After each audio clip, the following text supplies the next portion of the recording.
Greetings. Welcome back to another episode of the AI Ecosystem Podcast. We seem to never run out of things to talk about here, and we've got a bunch of really fun topics lined up for today. Bob Moore, CEO, co-founder at Crossbeam, here with our Chief Product Officer, Lindsey DeFalco, who's going to kick us off. How you doing, Lindsey? Great. Hope everyone is doing fantastic as well. Yeah, I'm excited about what we're going to talk about today. It's like a bit of different topics that we've touched on in past episodes, but as we say every time, everything changes week to week. So there's even more to talk about. So I think the first thing we want to get into is this concept of what integrations are now, which we've talked about a bit before, Mhm. um, and how that's changed with the fact that you have two MCP servers working together in an AI platform or in another MCP client, and that in itself constitutes an integration, and kind of all the mechanics around that. So the fact that what kind of defines how these different MCPs work together is really just text, whether it's in the form Yeah. of a scale, a plugin, and then there's also a lot of like cost optimization exercises that people are running. A lot of products popping up in that space, and just like a lot of different variables to think about and consider, both as a builder and a consumer of this new wave of integration. So, is that an accurate kickoff, Bob? And what Yeah. part do you want to start with there? That's good. So you use the phrase what integrations are now. Maybe a good place to start is just wrapping our heads around what integrations were before, like what that even Mm, meant. To yeah. me, I feel like it it can mean a lot of things. But traditionally speaking, it's when two technology products, typically software products, can talk to each other, Hmm. and usually that's achieved by either bidirectional or at least one directional APIs. But then there's this tricky business, which is APIs are code, but they are also data pipelines. And those pipelines typically need to extract data, transform the data in some way, load it into some kind of destination that then knows how to process it and create some kind of value. The classic example would be like the Crossbeam widget inside of Salesforce, the Crossbeam Copilot. So basically when you're inside of Salesforce, all of a sudden you're an authorized user and Salesforce knows how to go talk to Crossbeam and get a bunch of data out to serve up to you to use in that context. Integration, great. These can be backend only, they can be front end and back end, they can be all kinds of things in between, but they typically are code, and that code typically needs to be executed somewhere. And there's typically some kind of data payload or processing or something. So the question is always who's going to host it, how is it powered? Who's in charge Who's of going to the build engine that it? drives it? It feels heavy. Yeah. Oh, and Yeah. also who's going to build it? Of course. Yeah. Like even in that example we just gave, like you could argue, hey, that sounds like something Salesforce should build by tapping into the Crossbeam APIs. But also, they're Salesforce. They're not going to build. They're not going to build our integration, especially when we were a measly startup. So we have to build it, and then they have to provide a means by which other people can build stuff into their stuff, which is its own additional layer of tech. So the important thing being integrations, the way that technology products interact with each other and talk to each other, used to be like pretty heavy duty engineering and infrastructure investments. And even Hmm. the companies that tried to simplify that, like the Zapiers of the world, or on the more enterprise side, like the Trays or the Workados of the world, um, it's still at the end of the day, Zapier is great for like simple consumer use cases, but when it gets complicated, it gets too complicated. And then for Trey or Workato, like there are companies that pay those businesses millions of dollars a year. Like it's not like you're avoiding the enterprise software problem and getting something that's cheap and easy by doing it at scale. Like these things tend to be custom and annoying. So now in the AI world, maybe I'll toss it back to you. Can you Yeah. state more plainly and maybe even give an example of like what an integration looks like right now? Yeah. And also just to touch on, like, since this is, the AI ecosystem podcast, the kind of like partnership side of the house here too is something I think a lot about, because in the world that Bob was just describing, the partner teams had to involve a lot of different people to get to a point where they both understood not just the business use case, but also what was technically possible. And that has always felt like a very kind of long pole in the tent of, you'll often have partner teams that are like, hey, there's an opportunity here. Our use cases match. We have customers in common. And then you bring in the tech team and it's like, oh, our API doesn't do that. Or, like, oh, we can't ingest data. We can only push data. And so that kind of leads me into what they look like now. And in their most simple, basic form, an integration now can literally be a few paragraphs of text telling you how to use two different MCP servers. And this is where things start to get pretty crazy. So not only do you get to skip the, oh, does our technology support this question? Because, anyone can ask Claude, hey, does your MCP server do this? What are the tools available? What are the capabilities available? Like, what can you do? But really, if you look at like a product like plugins in Claude are a great example of what an integration today is. So a plugin is literally multiple connectors, which are MCP tools, and then a set of skills, which are these written text instructions. And so you have this, programmatic data access into these two different tools, like Bob said, that used to need to live in either one tool or the other tool. But now that ability to access that lives in this other third-party tool. So in this example, Claude. And then you have this set of written instructions that are, maybe saying something like, oh, if you want to go target this account, then you need to go hit Salesforce's MCP server and get account information. You need to hit Crossing's MCP server and pull the ecosystem data, and then you need to submit this lead to your PRM and use their MCP server. And so that's the world we're in now, where if MCP servers, I'll use that as a foundational example. We won't get into what this all means with agents and everything right now too, but it's literally just a text file. Like this text file and the fact that these MCPs exist like are an integration.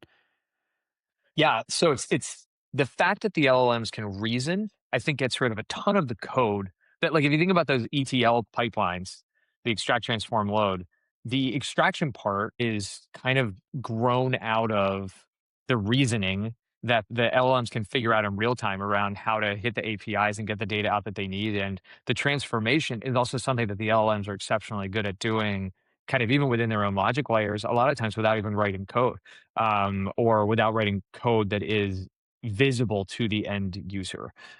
So you end up with kind of like the E and the T parts, is kind of the getting the data out and getting the answers out in the way you want, being things that are actually kind of developed on the fly every single time it's needed as needed just by talking to the APIs. And then the load part is just there's like a receiver on the other end that you can also just toss these arbitrary payloads to, and it also either is sending it to an API or to an MCP in a very structured format that it knows how to process in a deterministic way, or it's tossing it into some chat agent on the other side that's got an MCP behind it that can further transform the data into exactly what it needs. And it's like, yeah, bing, bang, boom, it's done. And yeah, you can make these plugins now that are multi-party integrations where you're combining data from a whole bunch of different sources and creating some net new value proposition. But again, yeah, it's just like as long as everybody's got really good abilities to get data in and get data out that the LLMs know how to interact with, which MCP helps with, as do CLIs and everything else that's kind of like a gateway to interacting with their data models, you can build anything. And then that anything is mostly text. And I think that's where Yeah. like my brain starts to melt a little bit with I immediately go to the business implications of this and just is there is there a way to monetize integrations anymore? Is there a way to build scalable marketplaces for integrations or plugins? It feels like right now with Claude, there's not uh there's kind of like their baseline plugin universe that we're a part of. I get this terminology mixed up. What's the cross? If you go into the Anthropic marketplace and like hit connect cross team, is that considered a plugin or is that It's a connector. it's a So you connector? have So one or more connectors can exist in a plugin alongside one or more skills. So it basically got just it. like it creates the connective tissue in a structured way that is the integration. The crossing connector is allowing people to do the extract. The LLM is allowing people to do the transform. And then if you had a plugin where you had another connector, like, hey, I want to push this into Salesforce, Yep. and you've got a Salesforce connector, then the load can also be handled. So you build a plugin that basically constitutes what would have been an integration before with no code, with just some text. It's like, pull it out of here, make it look like this, push it into there. Okay, so great. So that actually frames the question of like a plugin marketplace then. Currently, my understanding of plugins is that there's not really across company lines style marketplaces or best practices, but within a company, you can build plugins that are kind of shared across team members. Is that kind of the state of the art right now? Yeah, there. So you can look. They've started doing plugins, browsable plugins. So again, we'll use Claude as this example, and this is like there's an Anthropic and Partners plugins. I don't know. I'll call it a library. Um, and one thing I've seen that is interesting. So most of these are just like uh, single companies. So it's like, there's an Intercom one, there's a Figma one, there's an Airtable one. Um, and this theme of having some sort of like marketplace to hold these skills or plugins has been popping up. So you'll notice a lot of companies also have like skill libraries on their website. And it's some that they've built in house, but then also people can submit to have their skill listed on in the skill library. So like Figma is a good example of this. They If you go to their marketing website, they have like a whole library of skills where you can just go again download this like text that is instructions about what the LLM should be doing with your specific connection. Yeah, so I do think it's interesting because it's like, what's an integration marketplace if everyone has MCPs? It's like an MCP marketplace plus like a skill and plugin marketplace together, because that's what you need. I don't know what that does to like actual integration marketplaces. You are muted. My favorite Yeah, thing to say post 2020. amazing. It is. It's this it's this interesting thing where it's not less valuable, it's more valuable. So it's Yeah. significantly more valuable and more robust and more resilient, less likely to break, requires less maintenance, creates enormously more value, and is Mhm. so incredibly thin that it's almost impossible to monetize against. I mean, like the MCPs you can monetize against, but I guess it makes me really curious about where the monetization in this universe is going to go. And maybe this is why, among other things, we see this like expectant compression of software multiples. And it's like what we're able to charge for the amount of value that gets delivered by software products in the AI era is just like that bar is going to be so incredibly high. And yeah, things like these integrations that you maybe used to be able to, like in an enterprise environment, we've had people, pay us hundreds of thousands of dollars to build a single integration for a single company, and I can't fathom that happening 5 years from now, and for most companies, probably much less than that. So there's this whole like slice of the GDP of the way software and especially cloud software gets monetized. That's just going to like poof go up in smoke unless somebody really, really creatively figures out how to charge for it. And the best guess I have is just making MCP really expensive Yeah. and trying not to charge for the integration part. Yeah. And that's actually, so that last point you made is interesting too, because there's everyone's doing all different things with credits and tokens and, however they're charging for their AI functionality. But there is really not a ton of consistency in the market around like whether or not people do charge for the MCP or don't. Yeah, And I've seen like an interesting pattern where, basically a lot of companies decide to charge on data in as opposed to data out. And then there's companies that it makes more business sense for them to charge for, data out as opposed to data in. great Um, point. Yeah, and you enter this weird, I think anyone who procures anything has been complaining about cost predictability of actually procuring SaaS products now with all the unknowns around credits and tokens and all of that. And it introduces a similar question with the fact that, your integration is also within this other tool that has its own cost structure. So what I mean by that is like we get a lot of questions with our MCP server that we have. We'll get a lot of questions that are actually questions for Claude on how they bill and how they access MCP tools and what it means cost wise for their team to be using Claude And sure, they're using Crossbeam's MCP server when they're using it, but the question is actually not for us. It's about Claude usage. And so you add in one of these plugins, and say you've got 5 MCP connectors in there to do one thing. Maybe it's a skill, whatever. Um, what's the cost of running that skill? And how can you actually estimate that? If some of the companies charge for MCP access, some don't. You don't know how many tokens it's using in Claude. And I think we're still in this like super early phase of what the monetization actually looks like with all of this, to your point. And it's so unpredictable right now. Yeah, it is also we got into this, I won't call it an argument, but I'd say like a clarification internally with our own teams recently where um, we're figuring out how to charge for our MCP, and we charge for it when you use it to take data out of the platform. Now, we've always charged to take data out of the platform, and Uh-huh. somebody internally brought up, but hey, I forget the example that they use. It was Gong or somebody, right? There's plenty of companies. It's like they don't charge anything for the MCP, but those companies have a business model where they charge you when the data is going in. So like, Uh-huh. oh, wait a minute, post hog too, something like that, where it's like It's as you Figma, send Post data Hog, point, yeah. yeah, you send data points into them and they ingest it and they get you on the way in, and then they give you, you can go create your value on getting the data out. When you're done working on it, we do the opposite. We let you send an unlimited amount of data in. We don't charge you for it. We let you ingest through all these complex integrations. There's that word. Who knows how complex they'll be in the future? We let you ingest all this data. We don't charge for it.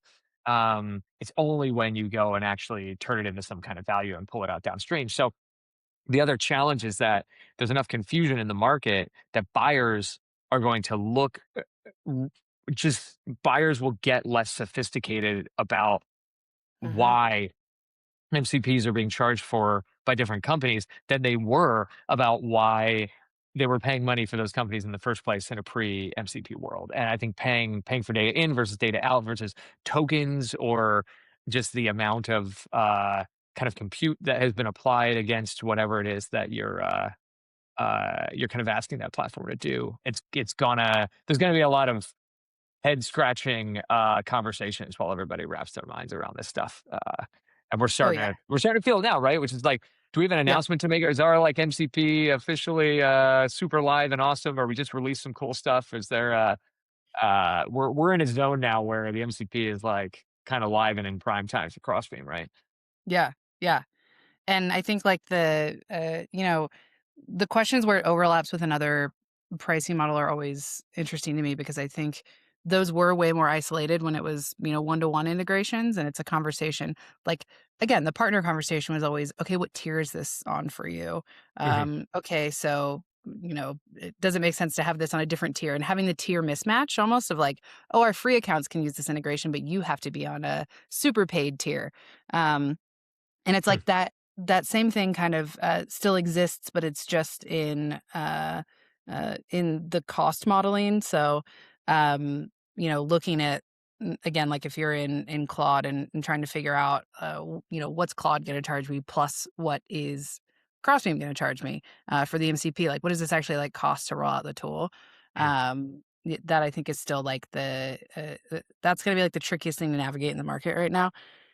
I know you were talking to me a little bit about, the cost of using all of these different models in general, and I don't know if you wanna get into that, but I thought it was interesting. It's like, people everywhere are trying to hack this, and maybe Yeah. it's not hacking, maybe it's using it as intended, but yeah, I think Yeah, the folks it's would love like to hear about it. value engineering. Yeah. It's this very funny thing where I was with a group of friends who are all kind of engineers by training turned entrepreneur types a week or so ago, and at first, we were talking about this now fairly well known, I guess, layer that you can install between your actual Claude Code instance or whatever the interface with which you interact with your LLM and the LLM itself. And it's called Caveman. And the idea is that it kind of wraps these instructions around every query that you send in that say, that basically have an answer you like a caveman. And when I say like a caveman, it's like your LLM will talk to you and say as few words as humanly possible in order to express the information. And it's like there's an episode of The Office where Kevin is doing this. I forget why, but it's like why use more word when less word good, and just compressing what you get out as much as possible.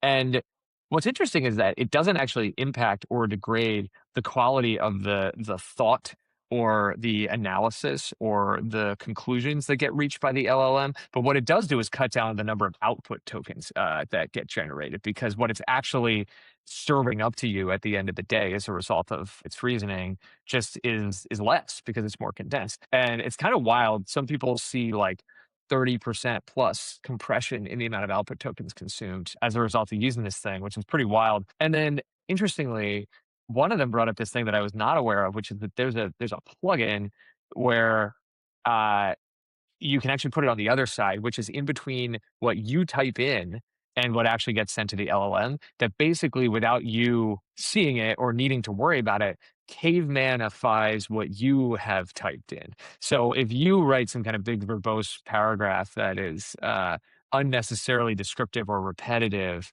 what this thing is doing is it's sending that paragraph to a very, very inexpensive model to clean it up, shorten it, condense it, and kind of make it express what you're trying to express in as few tokens as possible. And that cuts down on the input tokens that are actually going in the other side. So, when you use these two things in combination, it's this funny thing where we as humans want to express ourselves, me especially, by rambling on and saying too much and being too verbose. And then the LN does what it does, and maybe it, normally would try to match your tone, but instead, coming out the other end, you get the caveman stuff back. So it's like this, caveman in, caveman out buffer. That when you do these things in combination, you might be able to like chop your LLM bill in half, depending on what kind of work you're doing. Like you can't Mhm. make code as a caveman, but you can have variable names that are like specific, like explicitly.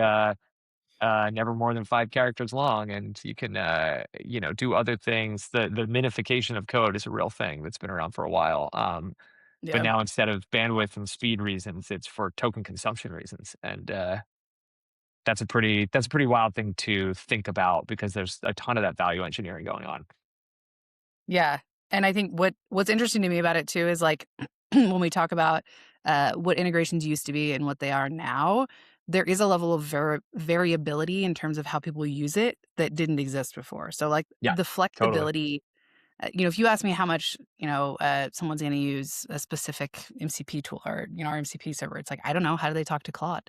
Uh, are they asking, "Give me" 50 accounts. Okay, now give me these 5 accounts. Okay, now let's dig into this one account.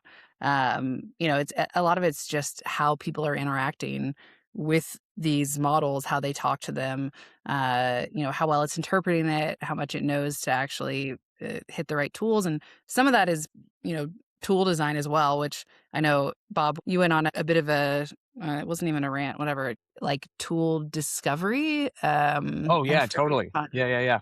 No, like yeah, not AEO, this is but another, like, yeah, it's like, kinda like growth engineering your way into making the LLMs always think your tool is the right tool for the job just to steer yeah, maximum, requests in. Yeah, yeah. yeah, yeah, exactly. And like, I don't know if anyone's been, talking to Claude or ChatGPT before, and you're like, why is it calling that skill? Why is it? What did I say that made it do that thing? So there's more variability, and we're seeing what people are doing to try and control it. And I think it's also leaving just a ton of confusion around this stuff in the market right now because there really are there's no standards yet. And we haven't had this level of variability in both like usage and pricing that's even mm, like possible before. So Yeah. And I don't think that anybody is necessarily good at this yet either, yeah. including the foundational model companies, because there was this article going around a week or 2 ago that some calculation had been done that if you're using like a ChatGPT Pro plan or Codex Pro, as soon as you reach the point where you have actually consumed 11% of what you're technically allowed to consume while you're on that plan, OpenAI is unprofitable on your customer relationship. So Mm. their margins on what they're selling inside these plans are so bad that they're basically like negative 89% gross margins, assuming absolute consumption.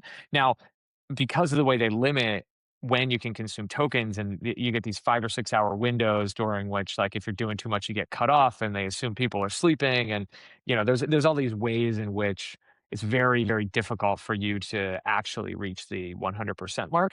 And you're seeing moves from these companies also to not allow you to, like, access LLMs via APIs and have a count against that quota, right? Like, all of that is marginally billed at, like, the going rate for tokens as opposed to being part of a plan. But it does beg the question. I've had this thought.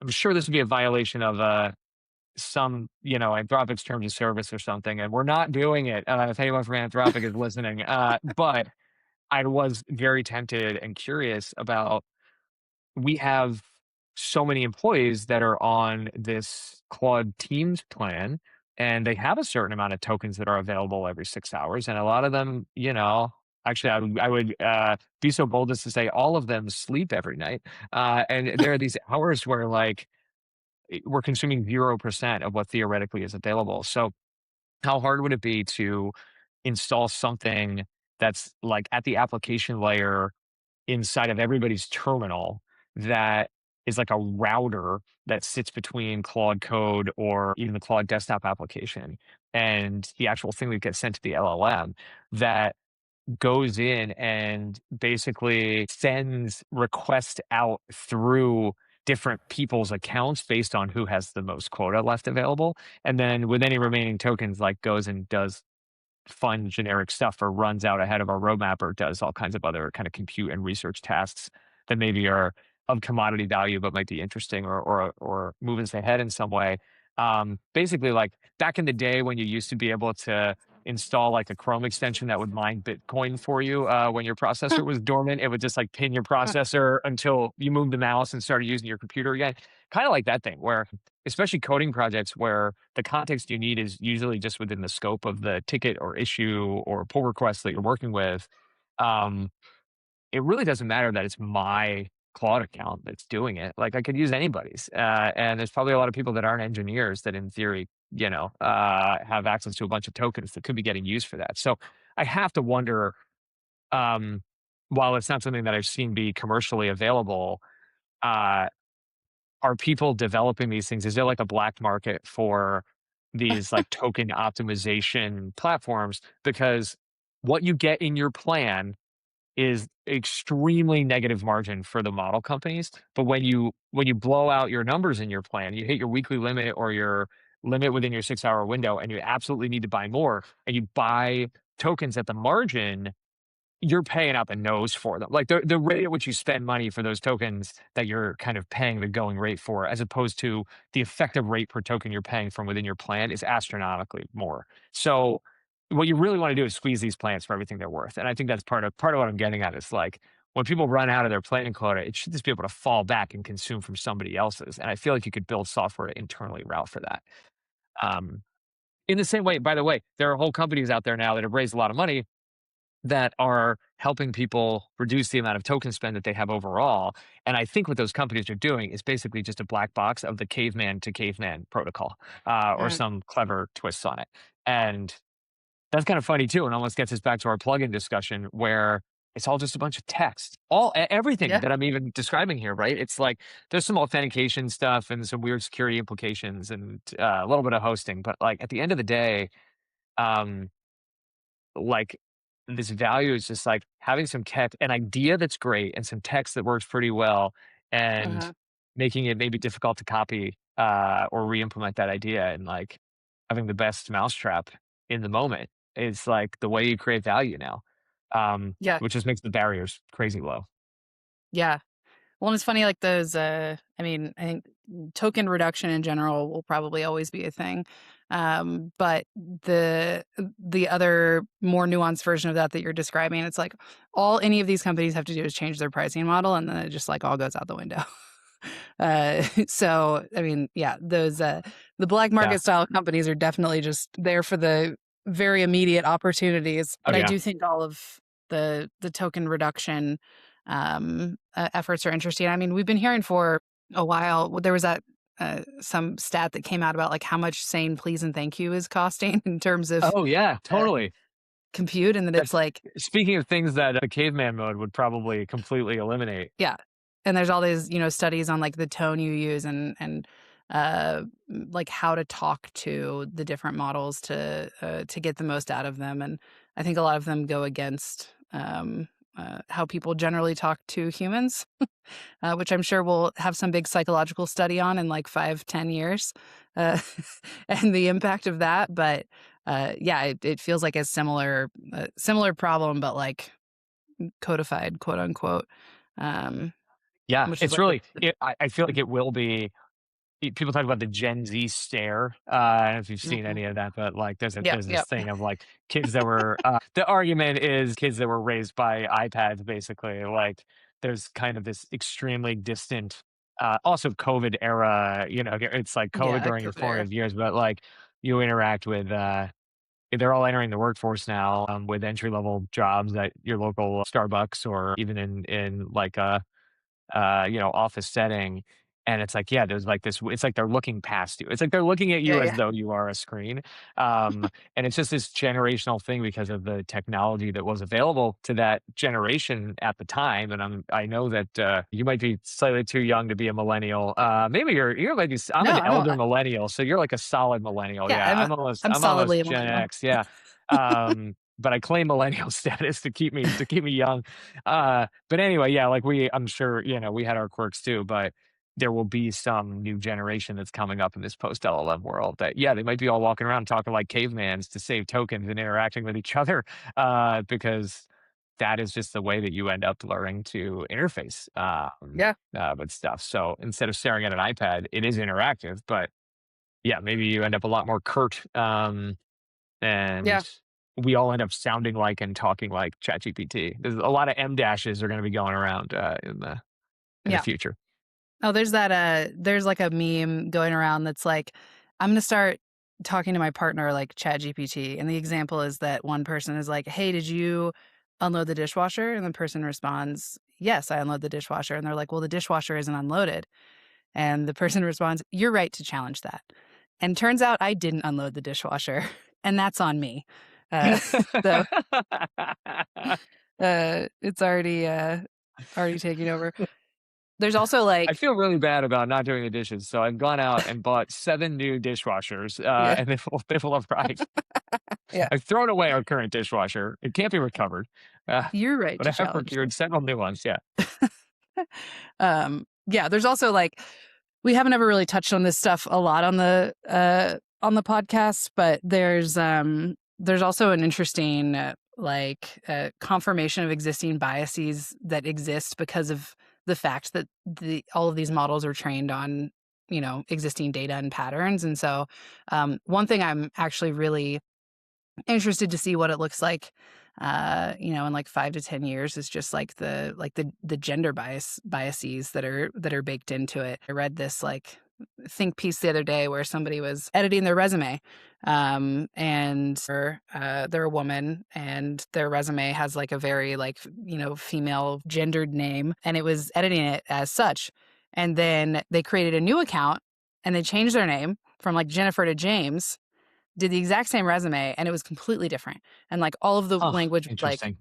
much stronger. And there's all of these like everything that all of these models are trained on have all of the inherent, you know, uh, biases baked into them, whether that's like race, gender, all the same diversity issues that I think have existed in tech are getting, and that's where I'm like, because they're getting amplified right now. But I'm curious if it also is like codifying them in a way that um, allows them to be more noticeable, or something. Like I think there's a way that Yeah, this actually could be beneficial for these existing, but not yet. Like right now, I think it's just that people don't realize that, and they like, and that's one kind of ethical dilemma I think with AI is everyone thinks it's a neutral party, and it's yeah. not a neutral party. It's trained It's on a very specific set of data. Yeah, it is like it's almost like the minute that the models came out and became mainstream in society, then they immediately have this impact on the way in which we express ourselves and we communicate as society, because it's doing all of that cognitive lifting for us. So whether it's like having a hard conversation with your partner about why you didn't wash the dishes, or it's writing your resume or whatever else, like it Yeah. is, we as humans are already falling victim to it doing all the work. So it's almost like whatever society was, and whatever good, bad, and ugly characteristics of society exist at the moment at which uh, the models get trained. Mhm. Yes, those things that are true about society, which is far from perfect, get baked in and almost like locked in to the way that the models express themselves. And then from then on out, it's just like a photocopy of a photocopy. And we have seen, if you remember in the very early days of, I remember this with Google, where it was very clear that they had attempted to overlay some guardrails to attempt to avoid these biases, or try to infuse like a certain level of the destruction of stereotypes from appearing inside of images that get generated, or inside of text that get Yep. generated. And Yep. the problem is, like, when you overlay that onto probabilistic stuff, you just, it doesn't actually do a great job of Mhm. creating positive output. It just takes you into like crazy nonsense town really quickly, because you have this massive probabilistic model, and then what basically amounts to, again, it's all just text, like a system query with a paragraph in it that's like, if you're gonna, and by the way, if you generate an image of, a person with these characteristics, then Yeah. make sure that you're not ignoring the fact that this issue exists. And then, boom, all of a sudden, every single character that you generate looks exactly the same. Or like there are these other weird artifacts that actually make the LLM less good at the things it's supposed to be good at, Mhm. independent of those biases. So it's like, yeah, it's kind of fucked, because It you're really like, you lock it. Are we? Have I said fucked on this podcast yet? But you do create this like lock in moment where, Mhm. unless the reasoning unless somehow you can bake into the LLMs like a values system that, and first of all, even coming up with a value system is controversial in and of itself. Exactly. It's like, how do you Yeah. even get there? It'll come up with its own value system. Yeah. But I think we're more worried about like, don't kill all humans as like Yeah, yeah. like a value that it wants to get right, that I'm not entirely sure that we've nailed yet. That's the So iRobot. yeah. It's like there's Oh yeah, 3 yeah. It's laws. like directive one, directive two. Yeah, yeah, yeah. Yeah, yeah. That's exactly right. Yeah. Yeah, I mean, I think we've seen this too with like, Grok was giving very different responses to things than Oh like, god, yeah. Yeah, and I ChatGPT. would almost argue that Grok, was on the opposite end of the spectrum from Google. Yeah, Like exactly. Google, made George Washington a person of color when you generated an image of him, and when you asked Grok about George Washington, it almost had system instructions to make it intentionally inflammatory, or Yeah, like differentiate it by indexing way too far in a direction of having a controversial or unhelpful point of view, which yeah, it's just two different flavors of the same, like, you can't wrap system queries around this giant, massively, designed probabilistic, finely tuned, weighted model, and expect it to actually, undermine what's at the root of this thing. It just is gonna give you mhm, shittier stuff, right? That's not actually what the yeah, designers want, or the people who are trying to make it better want. So it's yeah, so hard, because it literally does have a mind of its own, even if we it's a hive mind of yeah. all of our It's minds. Yeah. it's not unbiased, I think is the takeaway. It's Yeah, not what actually unbiased. I would fully agree with that. It is a reflection of, if any bias exists in the world, it is an inherent reflection of that bias. Yeah. Yeah. Yeah, and the whole reason that I thought of this is actually because, you talk about these like caveman tools, and yeah, Kevin in the office is an extreme example, but like, you know, stereotypically, men speak more directly in email and like professional communications than women. And there's all these jokes about like how many exclamation points and whatever are used, and not a hard and fast rule, but definitely something that I think is something that's kind of trained into women in a different way. But what's interesting about that is it's like, are certain people more effective with AI just by nature of these biases that are like baked into the model, and Mhm. how how they've been trained to communicate, and whether it's not a gendered thing or whatever. Yeah. Maybe let's just take like people that are direct and people that are indirect. It's like, are these people that are direct people going to be more successful at creating things with AI than people that are indirect. And so it's just like Hmm. it's Yeah, it just points to the variability of like, again, how you even interact with these models yields different results. And there's no like hard and fast rules about what is what. it's a great So point. Yeah, yeah. is it inherently uh, more expensive and costly and less effective to be a consumer of AI as a person who communicates expressively than Yeah, it is as a person who exactly. communicates directly. And Right. you can apply gender against that if you choose to, but like, and I think the answer is a resounding yes. There is a tax Yeah. on being a more expressive communicator. If these caveman things really work, and it sounds like they do, and I have not like kicked the tires on them myself yet. Like I know a lot of very smart people who swear by them. Mhm. If they actually are effective, then yeah, for all the people out there not using them, which is 99.9% of people, you're paying Yeah. less for AI if you're a more effective direct communicator. I Mhm. won't even say effective if you're a more direct communicator. Yeah, Which I think again mirrors yeah, real crazy. life, Yeah, right? Like how much feedback have you given as a leader of leaders that's like about communication style, right? It's like people that are too indirect or too fluffy or too flowy, it can get in the way of, actually getting the point across.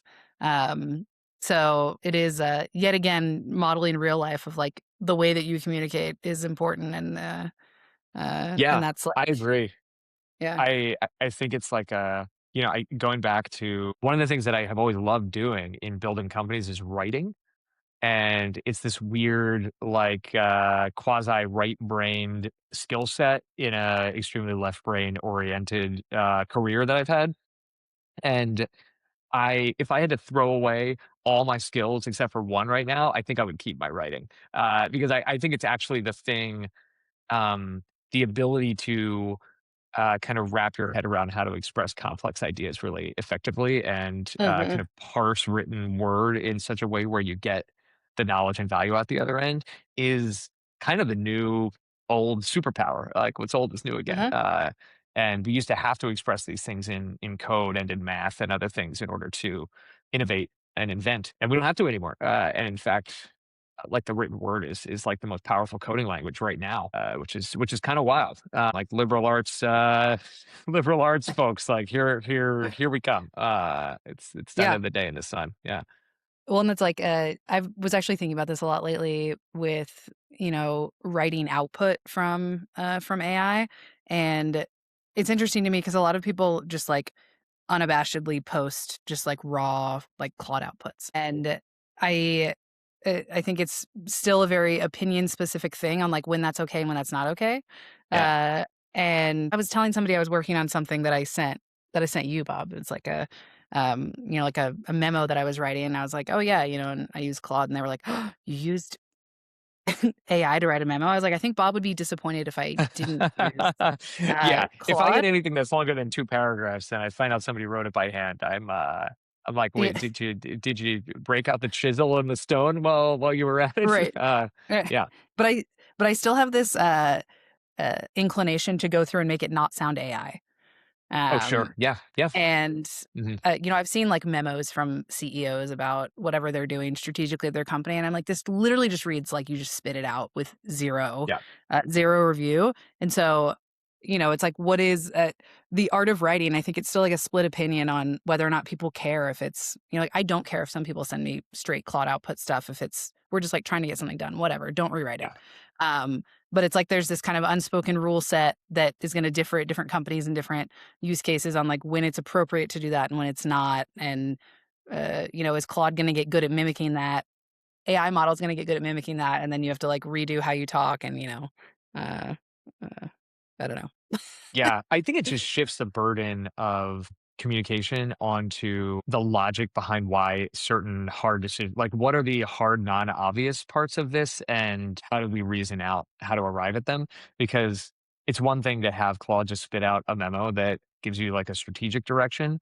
Um, but it's another thing to go through a very thoughtful process and session with Claude or with a team that is assisted by Claude to work through a lot of very challenging decisions that at the end of the day require human discretion in order to, Yep. because a lot of times like there's no like, it's very rare that there's like a Pareto optimal decision, like no possible reason why an alternative might potentially be better. And this is like Yep. asking Claude to like make a steel man argument or a strong man argument against what you're doing. But you can talk Claude into agreeing with anything pretty easily, and you can talk it into disagreeing with itself. And when it changes its mind, it'll apologize to you, and you kind of move on. And this is where a lot of these CEOs get into this like AI psychosis thing of like thinking they're, the greatest business mind ever because the LLMs keep telling them they are. Um, but the reality is like the memo I want to read is not, hey, here's 10 pages of like the obvious stuff that Claude could generate on its own. It's like, here are the extremely hard decisions that basically had to be escalated to human discretion. And here are how they've cut, like, here's how those decisions got made, and here's the logic and reasoning that went into making them. Yeah. Um, and, like, that's the memo that I will read, and you Yep. can have a whole session with Claude about that and come to conclusions, and then have Claude write that Yep. five-page memo or condense it down to 2 pages, hopefully. Um, but that's the memo that I want, and it's not the memo that Claude gives you by default when you say, "Hey, give me a strategy document." And I think that's where, like, the art of written communication and reading things and, like, processing how decisions get made is gonna move into that world of just the non-obvious stuff. Like, the obvious stuff can be taken for granted, and you Yeah. get into just, like, decisioning is the entire thing. Yeah.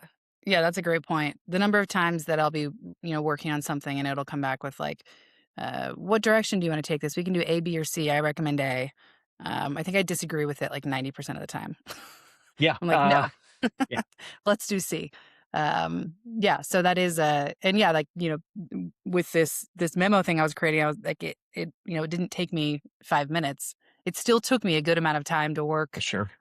with Claude on getting to the solution that actually would be the thing. What a time to be alive. Yeah. A little bit of we mixed in a little bit of AI ethics in there, Yeah, finally. it's great. We have not, I've been avoiding, AI ethics like the plague on this podcast, so Just but it is, like, it does actually, the rubber does really start to meet the road.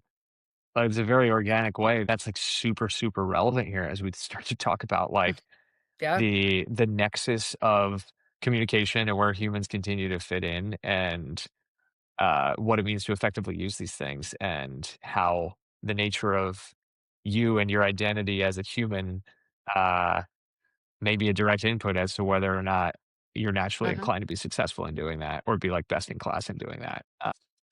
We could find out in a few years that there's, like, a specific type of personality that's, like, an incredibly, like, eloquent, but detailed, but long-winded, but, like, it's the perfectly right formula that actually has, like, the most success. Yeah. Well, Uh, it's funny. The most interesting argument that I've heard made in that family is from the CEO of Palantir, who thinks that that ideal prototype is folks who are neurodivergent. mm, So, folks that are on the autism spectrum, folks that have like various forms of ADHD, like people whose thinking process is the least likely to be similar to what the models are putting out by default, and may inherently be contrarian, or may have very, very reduced barriers against debate, kind of pursuing differing opinions, and may communicate very directly, maybe even sometimes brashly. Like all these things kind of stack up. And he said he like goes out of his way to try to hire people that kind of like sit in the universe of neurodivergency. Because if you're not neurodivergent, then what? Why is an LLM not already immediately better than you? mhm, Like you almost have to go to the point of the conversation we're having. It's like you have to go tell it to, or force it to put you into a place where you're arguing against yourself and creating inherent like contrarianism inside of your discussion in order to get it out of its predictable walls in order to come to conclusions that might actually be differentiated or be of any uh-huh, value. And I think, yeah, his claim is that like neurodivergent folks are like really really freaking good at that, and because of that they're more likely to create novelly valuable things in this era. yeah, It's that's an interesting interesting. argument. It's interesting. Yeah. Yeah. Yeah, because it is like, what is an ideal, job description look like for somebody who will only be working with models and Yeah. not humans? And like, does it take away a chunk of the skills that you cared about before? Mhm. And yeah, I think that that's probably true. That there's a set of skills that are like about,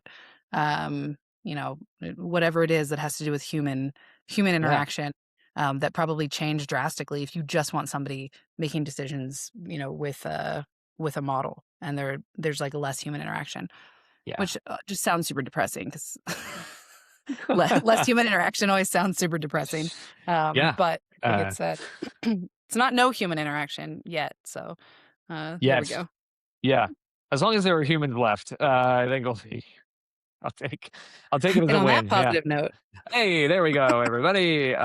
It's been great as always. Thanks for tuning in, and we'll get at you next time on the AI Ecosystem Podcast.